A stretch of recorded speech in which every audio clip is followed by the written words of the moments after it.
नमस्कार। प्रतियोगिता और विभागीय परीक्षाओं की तैयारी में जुटे सभी उम्मीदवारों का आज की इस विशेष चर्चा में बहुत बहुत स्वागत है। नमस्कार। आज हम केंद्रीय सिविल सेवा पेंशन नियम 1972 के आप कह सकते हैं एक बहुत ही अहम हिस्से पर गहराई से बात करने वाले हैं। नियम 56 से 60। जी।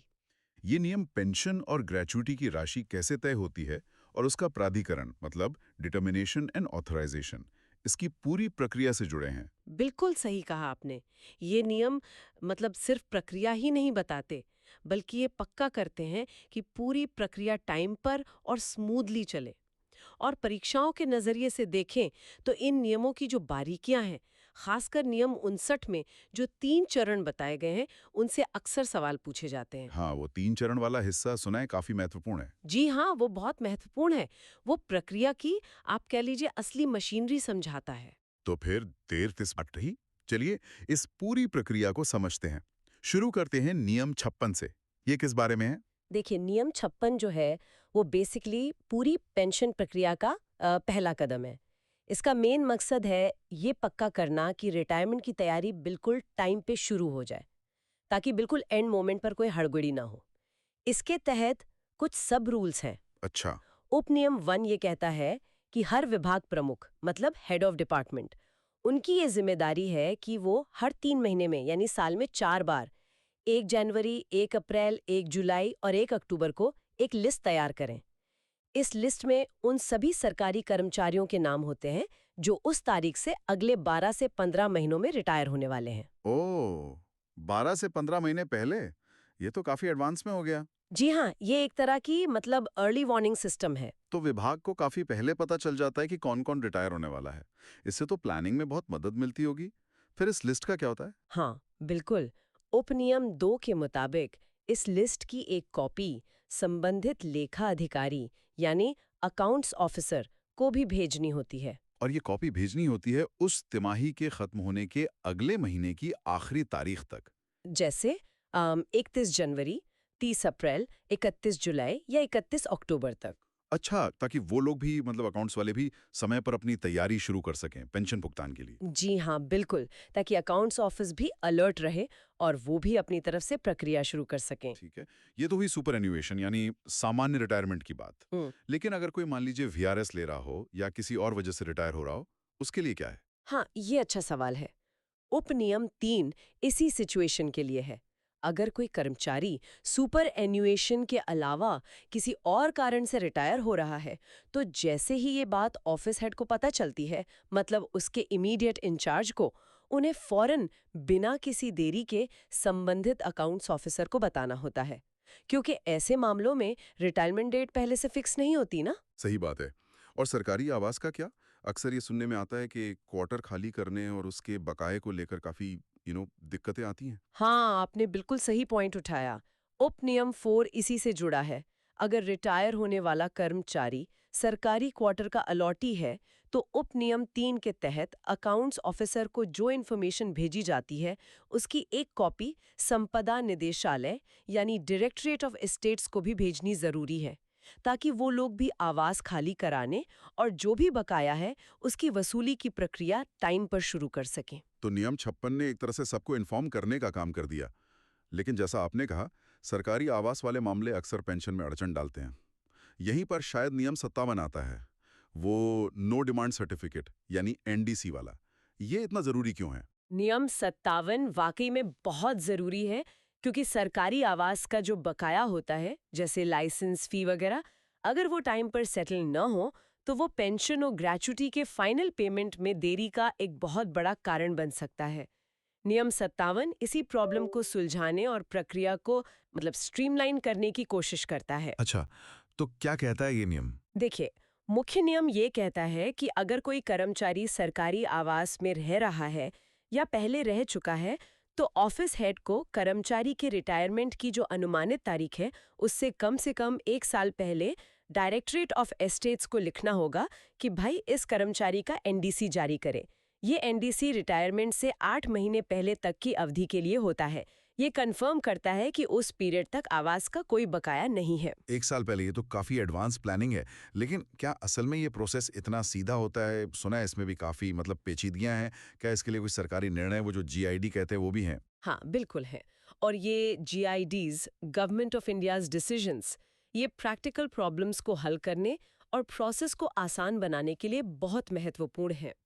परीक्षा की तैयारी करने वालों के लिए इन जीआईडीज को समझना भी बहुत जरूरी है, क्योंकि ये दिखाते हैं कि नियम असल में लागू कैसे होते हैं। हाँ, ये प्रैक्टिकल एप्लीकेशन वाला पार्ट इम्पोर्टेंट होता है। तो क्या है ये जीआईडीज़? देखिए, जीआईडी 1 का मेन मकसद है एनडीसी जारी करने में तेजी लाना।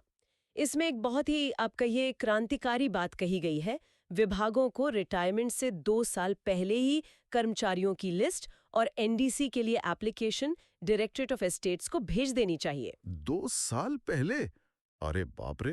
ये तो बहुत ही ज़्यादा एडवांस हो गया। जी हाँ, इसके पीछे सोच यही है कि प्रोसेस जल्दी शुरू हो। फिर डायरेक्टरेट ऑफ एस्टेट्स रिटायरमेंट से 8 महीने पहले एक अग्रिम यानी एडवांस एनडीसी जारी करता है। ये एडवांस एनडीसी बहुत काम का डॉक्यूमेंट है। इसमें साफ लिखा होता है कि रिटायरमेंट से 8 महीने पहले तक कितना लाइसेंस शुल्क बकाया है, अगले 8 महीनों के लिए हर महीने कितनी रिकवरी करनी है, और रिटायरमेंट के बाद जो अलाउड रिटेंशन पीरियड होता है, आजकल 4 महीने होता है सामान्यतः, उसके लिए अनुमानित लाइसेंस शुल्क कितना होगा। अच्छा, सब कुछ क्लियर कर दिया जाता है एडवांस में ही। हाँ, अब जिम्मेदारी डिपार्टमेंट की है कि वो कर्मचारी के फाइनल पेमेंट से ये सब अमाउंट रिकवर कर लें। और मजे की बात ये है कि जीआईडी कहता है कि अगर डिपार्टमेंट ने 2 साल पहले एप्लीकेशन भेजी थी और उसकी रसीद मतलब पावती ले ली थी, तो ये एडवांस एनडीसी मिलने के बाद डिपार्टमेंट को किसी और फाइनल एनडीसी का इंतजार करने की जरूरत नहीं है। वो पेंशन केस को फाइनलाइज कर सकते हैं। अरे वाह! ये तो प्रोसेस को काफ़ी आसान बना देता है। अगर एडवांस्ड एनडीसी मिल गया और रिकवरी पक्की कर ली, तो पेंशन केस आगे बढ़ सकता है। फिर प्रॉब्लम कहाँ आती है, जैसा कि अक्सर सुनने में आता है? प्रॉब्लम आती है प्रैक्टिस में। जीआईडी 1 में ही ये लिखा है कि इस साफ निर्देश के बावजूद कई मिनिस्ट्री या डिपार्टमेंट इस एडवांस्ड एनडीसी से सेटिस्फाइड नहीं होते और वो एक फाइनल एनडीसी पर अड़े रहते हैं। इससे होता यह है कि प्रोसेस बिना वजह लंबा खिंच जाता है और रिटायर होने वाले कर्मचारी को परेशानी होती है। इसीलिए इस जीआईडी में जोर देकर कहा गया है कि भाई, जो तय प्रक्रिया है उसका सख्ती से पालन करो। ये तो वही बात हुई कि नियम तो हैं, पर मानने में दिक्कत। बिल्कुल। अब आते हैं जीआईडी 2 पर।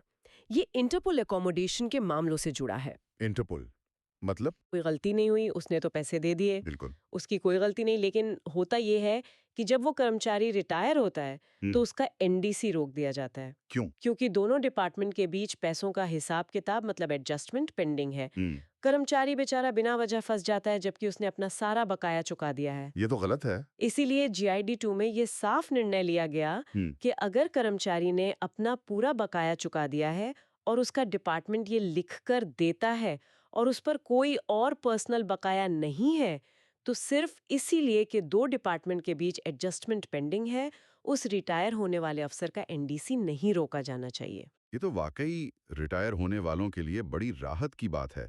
मतलब सिस्टम की आपसी उलझन का खामियाजा कर्मचारी को नहीं भुगतना पड़ेगा। अच्छा, और जीआईडी 3? जीआईडी 3 डिपार्टमेंट्स की एक और अहम जिम्मेदारी बताता है। डिपार्टमेंट्स को अपने अंडर काम करने वाले कर्मचारियों के ट्रांसफर, रिटायरमेंट या दुर्भाग्य से मृत्यु के बारे में तुरंत डायरेक्टरेट ऑफ एस्टेट्स को इन्फॉर्म करना होता है। इसकी ज़रूरत इसलिए है ताकि डायरेक्टरेट ऑफ एस्टेट्स सरकारी आवास का अलॉटमेंट कैंसिल करने या आगे की ज़रूरी कार्रवाई टाइम पर कर सके। देखा यह गया है कि इन्फॉर्मेशन देने में देर होती है, जिससे सरकारी क्वार्टर्स पर अनऑथराइज्ड कब्जा रहता है, किराया वसूली में दिक्कत आती है और कैंसिलेशन प्रोसेस में भी देरी होती है। यहाँ तक कि सीएजी ने भी अपनी रिपोर्ट में इस पर चिंता जताई थी। इसलिए जीआईडी 3 में डिपार्टमेंट्स को फिर से इंस्ट्रक्शन दिया गया है कि ऐसी इन्फॉर्मेशन फौरन दें। तो कुल मिलाकर नियम 57 और उसकी जीआईडीज ये कोशिश करते हैं कि आवास वाला मामला पेंशन पेमेंट में रोड़ा ना बने। परीक्षा की तैयारी करने वालों के लिए मुझे लगता है कि ये टाइमलाइंस, जैसे 2 साल पहले एप्लीकेशन, 1 साल पहले विभाग का लिखना, 8 महीने पहले एडवांस एनडीसी और इन जीआईडीज के पीछे का लॉजिक समझना बहुत ज़रूरी है। बिल्कुल जरूरी है। और हाँ, श्रोताओं से अनुरोध है कि अगर ये जानकारी उपयोगी लग रही है तो विवरण में दिए गए लिंक से हमारा व्हाट्सएप ग्रुप ज़रूर ज्वाइन करें। वहाँ आपको और भी अपडेट्स मिलते रहेंगे। चलिए अब आवाज से आगे बढ़ते हैं, नियम 58 पर आते हैं। ये पेंशन पेपर्स तैयार करने की असली शुरुआत है ना? हाँ, नियम 58 काफी सीधा और स्पष्ट है। ये कहता है कि हर ऑफिस हेड की जिम्मेदारी है कि वो फॉर्म 7 में पेंशन पेपर्स तैयार करने का काम शुरू करें। अब सवाल है कि कब शुरू करें?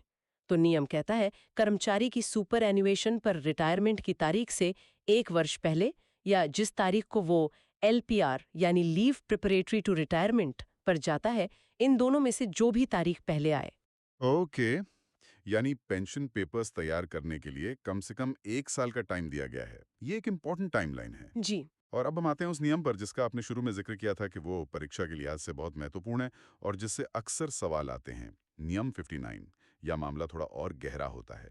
ये नियम उस 1 साल की तैयारी वाले पीरियड को और छोटे छोटे स्टेप्स में बांटता है ताकि काम ठीक से हो। बिल्कुल, नियम 59 आप समझिए इस पूरे प्रोसेस का इंजन है।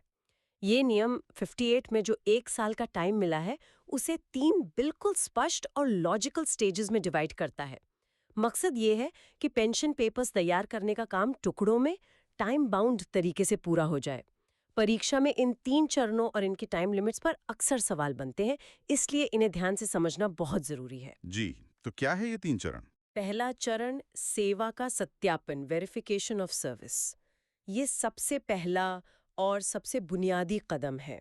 इसका लक्ष्य है कर्मचारी की पूरी सर्विस का सही सही वेरिफिकेशन करना, क्योंकि पेंशन की कैलकुलेशन इसी वेरीफाइड सर्विस पर बेस्ड होती है। नियम कहता है कि ये चरण रिटायरमेंट की तारीख से कम 8 महीने पहले पूरा हो जाना चाहिए।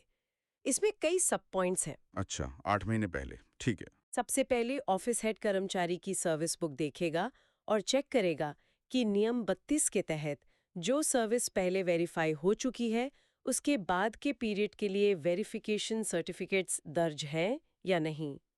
अगर सर्विस का कोई हिस्सा अनवेरिफाइड मिलता है, तो उसका वेरिफिकेशन संबंधित रिकॉर्ड्स जैसे पे बिल, एक्विटेंस रोल, एलपीसी या अप्रैल की पे स्लिप, इनके आधार पर किया जाएगा और वेरिफिकेशन के बाद सर्विस बुक में जरूरी सर्टिफिकेट दर्ज किए जाएंगे। अगर कर्मचारी ने सर्विस किसी दूसरे ऑफिस या डिपार्टमेंट में की थी और उसका वेरिफिकेशन मौजूदा ऑफिस में रखे रिकॉर्ड से पॉसिबल नहीं है, तो उस पीरियड के वेरिफिकेशन के लिए पिछले ऑफिस या डिपार्टमेंट को लिखा जाएगा। जिस ऑफिस को वेरिफिकेशन के लिए लिखा गया है, उसकी जिम्मेदारी है कि वो लेटर मिलने के 2 महीने के अंदर वेरिफिकेशन करके सर्टिफिकेट भेज दे, और अगर वेरिफिकेशन पॉसिबल नहीं है, तो उसकी सूचना भी 2 महीने में दे दे। 2 महीने का टाइम है उनके 2 पास। महीने का टाइम है। जी। अब आता है एक बहुत ही इम्पोर्टेंट पॉइंट जिस पर अक्सर परीक्षा में सवाल पूछा जाता है। अगर पिछले ऑफिस से 2 महीने के अंदर वेरिफिकेशन के बारे में कोई जवाब नहीं मिलता है, ना हाँ ना, तो नियम ये मान लेता है कि उस सर्विस पीरियड को पेंशन के लिए क्वालिफाइंग मान लिया जाएगा। अरे वाह, मतलब अगर पिछला ऑफिस डिले करे तो कर्मचारी का नुकसान नहीं होगा, सर्विस क्वालिफाइंग मान ली जाएगी। ये तो बहुत जरूरी पॉइंट है परीक्षा के लिए। जी हाँ, बिल्कुल। इसे एक तरह से डीम्ड क्वालिफाइंग सर्विस कह सकते हैं, लेकिन इसमें एक पेंच भी है। अच्छा, क्या? उपबिंदु वी कहता है कि अगर बाद में ये पता चलता है कि किसी नॉन क्वालिफाइंग पीरियड के बारे में पिछले ऑफिस ने जानबूझकर या लापरवाही से टाइम पर नहीं बताया था, तो इसके लिए जिम्मेदारी तय की जाएगी और ये जिम्मेदारी संबंधित एडमिनिस्ट्रेटिव मिनिस्ट्री या डिपार्टमेंट के सेक्रेटरी द्वारा तय की जाएगी। यानी एक चेक इन बैलेंस रखा गया है। बिल्कुल, जैसा मैंने पहले कहा, ये पूरी वेरिफिकेशन प्रोसेस आई से वी तक रिटायरमेंट की तारीख से 8 महीने पहले हर हाल में पूरी हो जानी चाहिए। ये डेडलाइन बहुत महत्वपूर्ण है। अब मान लीजिए सब कोशिशों के बाद भी सर्विस का कोई छोटा हिस्सा ऐसा रह गया जिसका वेरिफिकेशन नहीं हो पाया। ऐसे में कर्मचारी को 1 महीने का टाइम देकर कहा जाएगा कि वो एक सादे कागज पर लिखकर दे कि उसने वाकई उस पीरियड में सर्विस की है। उसे स्टेटमेंट की सच्चाई का डिक्लेरेशन भी देना होगा। ऑफिस हेड कर्मचारी के स्टेटमेंट पर विचार करेगा और केस के फैक्ट्स को देखते हुए उस सर्विस पीरियड को पेंशन कैलकुलेशन के लिए एक्सेप्ट कर सकता है। अच्छा, कर्मचारी का स्टेटमेंट भी माना जा सकता है? हाँ, पर एक्स एक चेतावनी भी है। अगर कोई कर्मचारी जानबूझकर गलत इन्फॉर्मेशन देता है ताकि उसे ऐसे फायदे मिल जाएं जिनका वो हकदार नहीं है, तो इसे सीरियस मिसकंडक्ट माना जाएगा और उसके खिलाफ एक्शन हो सकता है। समझ गया। तो ये था पहला चरण, पूरा फोकस सर्विस वेरिफिकेशन पर। इसमें मुख्य बातें हैं 8 महीने पहले पूरा होना, 2 महीने में जवाब न आने पर डीम्ड क्वालिफाइंग का रूल और कर्मचारी के स्टेटमेंट का ऑप्शन। परीक्षा के लिए ये पॉइंट्स वाकई नोट करने लायक हैं। अब दूसरा चरण। दूसरा चरण सेवा पुस्तिका में चूक को सुधारना, making good omissions in the service book. ये चरण काफी हद तक पहले चरण के साथ साथ ही चलता है। इसका मकसद सिर्फ सर्विस पीरियड का वेरिफिकेशन ही नहीं, बल्कि सर्विस बुक में मौजूद किसी भी ऐसी कमी या गलती को सुधारना है जिसका असर पेंशन की कैलकुलेशन पर पड़ सकता है। जैसे जब ऑफिस हेड सर्विस वेरिफिकेशन कर रहा होता है, उसी टाइम वो ये भी देखेगा कि क्या सर्विस बुक में कोई और कमी है। जैसे क्या पे फिक्सेशन सही से दर्ज है, प्रमोशन की डेट्स ठीक है, कोई लीव विदाउट पे या सस्पेंशन पीरियड है जिसका असर क्वालिफाइंग सर्विस पर पड़ेगा। इन सब पर ध्यान दिया जाएगा। कोशिश यही रहेगी कि पहले चरण में सर्विस वेरिफिकेशन पूरा करने के साथ साथ दूसरे चरण में पहचाने गई इन सभी कमियों को भी दूर कर लिया जाए। लेकिन अगर कोई कमी ऐसी है जिसे ठीक नहीं किया जा सकता, या कर्मचारी ने किसी अनवेरिफाइड पीरियड के लिए स्टेटमेंट नहीं दिया है, या किसी पीरियड का वेरिफिकेशन पहले चरण के प्रोसेस से हो ही नहीं पाया है, तो ऐसी पीरियड्स को पेंशन कैलकुलेशन के लिए इग्नोर कर दिया जाएगा। क्वालिफाइंग सर्विस का निर्धारण सिर्फ सर्विस बुक में दर्ज वेरीफाइड एंट्रीज के बेस पर ही किया जाएगा। ठीक है। और पेंशन अमाउंट के लिए एवरेज सैलरी भी जरूरी होती है ना? बिल्कुल। पेंशन की राशि तय करने के लिए एवरेज एमोलुमेंट्स यानी एवरेज परिलब्धियां बहुत जरूरी हैं। ये आमतौर पर रिटायरमेंट से पहले के आखिरी 10 महीनों की सैलरी का एवरेज होता है। इसलिए इस चरण में ऑफिस हेड का एक और इम्पोर्टेंट काम है सर्विस बुक से ये वेरीफाई करना कि कर्मचारी ने सर्विस के आखिरी 10 महीनों में जो सैलरी और अलाउंस यानी परिलब्धियां ली हैं या लेने वाला है वो सही दर्ज हैं। यानी आखिरी 10 महीनों की सैलरी की जांच बहुत जरूरी है। लेकिन क्या इसके लिए बहुत पुराने रिकॉर्ड देखने पड़ते हैं? मान लीजिए किसी के पे फिक्सेशन में 10 साल पहले कोई गलती हुई हो। नहीं, यहीं पर नियम एक लिमिट लगाता है। उपबिंदु वी कहता है कि आखिरी 10 महीनों की परिलब्धियों की करेक्टनेस पक्की करने के लिए ऑफिस हेड सिर्फ कर्मचारी की रिटायरमेंट डेट से ठीक पहले के 24 महीनों के पीरियड के रिकॉर्ड्स की ही जांच कर सकता है। उससे ज्यादा पुराने रिकॉर्ड्स की जांच करने की जरूरत नहीं है। ये नियम इसलिए है ताकि प्रोसेस ज्यादा कॉम्प्लिकेटेड ना हो और बिना वजह बहुत पुराने मामले न खुलें। अच्छा, ये 24 महीने की लिमिट महत्वपूर्ण है, तो ज्यादा पीछे नहीं जाना पड़ता। ठीक है। तो दूसरा चरण सर्विस बुक को फाइनल करने, गलतियां सुधारने और खासकर आखिरी 10 महीनों की परिलब्धियां वेरीफाई करने पर है, जिसके लिए पिछले 24 महीनों तक के रिकॉर्ड्स देखे जा सकते हैं। चलिए अब नियम 59 के तीसरे और आखिरी चरण पर चलते हैं। तीसरा चरण, ये स्टेज जैसे ही दूसरा चरण पूरा होता है यानी सर्विस वेरिफिकेशन और परिलब्धियों की जांच हो जाती है, तब शुरू होता है। लेकिन ध्यान रहे, ये चरण भी रिटायरमेंट की तारीख से 8 महीने पहले से बाद में शुरू नहीं होना चाहिए। ओके। मतलब पहले और दूसरे चरण के काम के साथ साथ या उसके फौरन बाद तीसरा चरण भी शुरू हो जाता है। ओके, ये भी 8 महीने पहले। जी, इस चरण में ऑफिस हेड रिटायर होने वाले कर्मचारी को फॉर्मली एक सर्टिफिकेट जारी करेगा। इस सर्टिफिकेट में साफ साफ लिखा होगा कि डिपार्टमेंट उसकी कितनी क्वालिफाइंग सर्विस मान रहा है पेंशन और ग्रेच्युटी के लिए, और कौन सी परिलब्धियां और औसत परिलब्धियां कैलकुलेशन का बेस बन रही हैं। एक तरह से कर्मचारी को बताना है कि भाई हमारे हिसाब से तुम्हारी पेंशन का आधार ये बन रहा है। ट्रांसपेरेंसी के लिए अच्छा है। और साथ ही कर्मचारी को ये भी बताया जाएगा कि अगर उसे इस सर्टिफिकेट में बताई गई सर्विस या सैलरी एक्सेप्टेबल नहीं है, मतलब उसे लगता है कि कोई गलती है, तो उसके पास अपनी बात कहने का मौका है। उसे 2 महीने का टाइम दिया जाएगा कि वो अपनी असहमति के कारण जरूरी डॉक्यूमेंट्स के साथ ऑफिस हेड के पास लिख कर दे। ये भी बढ़िया है, कर्मचारी को अपना पक्ष रखने का मौका मिलता है। इसके बाद इसी चरण में ऑफिस हेड रिटायर होने वाले कर्मचारी को फॉर्म 5 भेजेगा। फॉर्म 5 बेसिकली पेंशन, ग्रेच्युटी और कम्यूटेशन के लिए कर्मचारी का फॉर्मल एप्लीकेशन फॉर्म होता है। ऑफिस हेड कर्मचारी को सलाह देगा कि वो इस फॉर्म को ध्यान से पूरा भरकर वापस ऑफिस हेड को भेजे और ये पक्का करे कि ये फॉर्म उसकी रिटायरमेंट की तारीख से कम 6 महीने पहले ऑफिस हेड को मिल जाए। 6 महीने पहले। तो ये थी नियम 59 की 3 महत्वपूर्ण स्टेजेस। पहला, सर्विस वेरिफिकेशन 8 महीने पहले तक। दूसरा, कमियों को सुधारना और परिलब्धियां जांचना साथ साथ। और तीसरा, फाइनल सर्टिफिकेट देना 8 महीने पहले तक, कर्मचारी को आपत्ति के लिए 2 महीने देना और फॉर्म 5 का 6 महीने पहले जमा होना पक्का करना। ये सारी टाइम लिमिट्स 8 महीने, 6 महीने, 2 महीने परीक्षा के लिए बहुत ही ज्यादा महत्वपूर्ण है। नियम 59 वाकई पूरी प्रक्रिया की रीढ़ की हड्डी है। बिल्कुल है। अगर ये जानकारी उपयोगी लग रही है तो श्रोताओं से फिर अनुरोध है, इसे लाइक और शेयर जरूर करें और ऐसे और कंटेंट के लिए चैनल को सब्सक्राइब कर लें। व्हाट्सएप ग्रुप का लिंक तो डिस्क्रिप्शन में है ही। अच्छा, नियम 59 के बाद नियम 59A का भी जिक्र आता है। वो क्या है संक्षेप में? हाँ, नियम 59A एक छोटी सी मतलब प्रोसीजरल रियायत देता है। ये उन मामलों के लिए है जहां कर्मचारी सुपर एनुमेशन के अलावा किसी और कारण से रिटायर हो रहा है, जैसे वीआरएस। ऐसे मामलों में रिटायरमेंट की तारीख अक्सर कम नोटिस पर तय होती है। इसलिए नियम 59A कहता है कि ऐसे कर्मचारी अपना फॉर्म 5 रिटायरमेंट के ऑर्डर जारी होने के बाद या रिटायरमेंट इफेक्टिव होने के बाद, लेकिन एक्चुअल रिटायरमेंट से पहले कभी भी जमा कर सकते हैं। उन पर फॉर्म 5 को 6 महीने पहले जमा करने की शर्त लागू नहीं होती। समझ गया।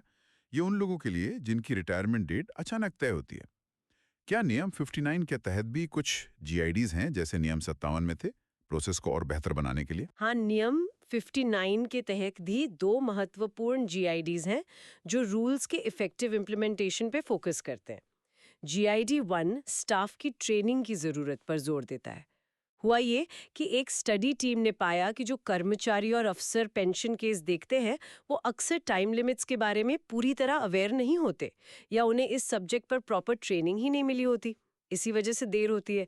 इसलिए सभी मिनिस्ट्रीज और डिपार्टमेंट्स को सलाह दी गई है कि वे पक्का करें कि पेंशन का काम देखने वाले स्टाफ को सही ट्रेनिंग मिले और उन्हें टाइम टाइम पर इन सर्विस ट्रेनिंग के लिए भी भेजा जाए। ट्रेनिंग तो बहुत जरूरी है। अहमियत बताता है। इसमें कहा गया है कि एडमिनिस्ट्रेटिव हेड्स और संबंधित अकाउंट्स ऑफिसर्स के बीच रेगुलर कोऑर्डिनेशन मीटिंग्स होनी चाहिए। इन मीटिंग्स का मेन मकसद होना चाहिए रिटायर होने वाले कर्मचारियों के सर्विस रिकॉर्ड में अगर कोई कमी या गड़बड़ी है तो उसे टाइम रहते पहचानना और मिलकर दूर करना। जीआईडी में ये भी कहा गया है कि इन मीटिंग्स की मॉनिटरिंग हाईएस्ट लेवल पर होनी चाहिए ताकि ये सिर्फ खाना पूर्ति ना रहे। तो ये जीआईडीज भी बहुत महत्वपूर्ण है। ये पक्का करते हैं कि नियम लागू करने वाले लोग ट्रेंड हो और डिपार्टमेंट्स के बीच तालमेल बना रहे। बहुत बढ़िया।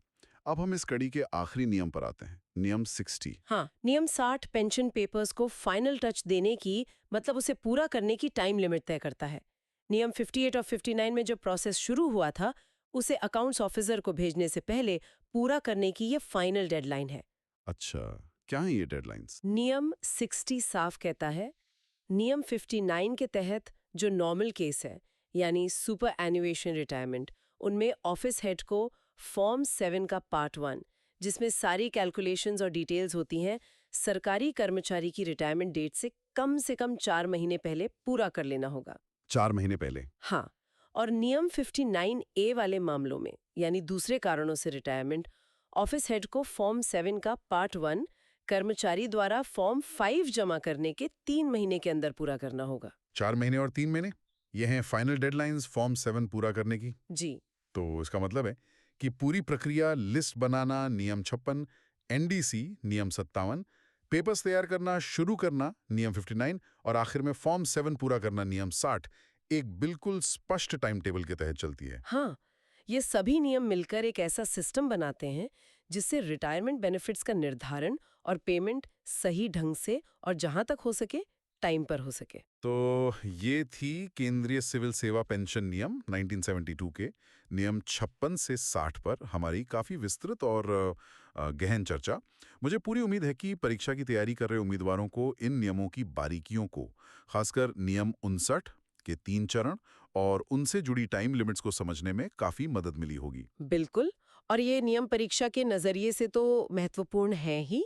इनके पीछे का जो मूल उद्देश्य है वो भी यही है कि सरकारी कर्मचारी जिन्होंने इतने साल सेवा की है, उन्हें रिटायरमेंट के बाद उनके हक के जो लाभ हैं वो बिना किसी फालतू की देरी या परेशानी के एक सम्मानजनक तरीके से और टाइम पर मिल जाएं। सही कहा। अच्छा, अगर हमारे श्रोता किसी खास नियम या सब रूल या शायद किसी जीआईडी पर और ज़्यादा डिटेल में चर्चा चाहते हैं या कोई ऐसी बात है जो क्लियर नहीं हुई, तो प्लीज़ नीचे कमेंट सेक्शन में हमें ज़रूर बताएं।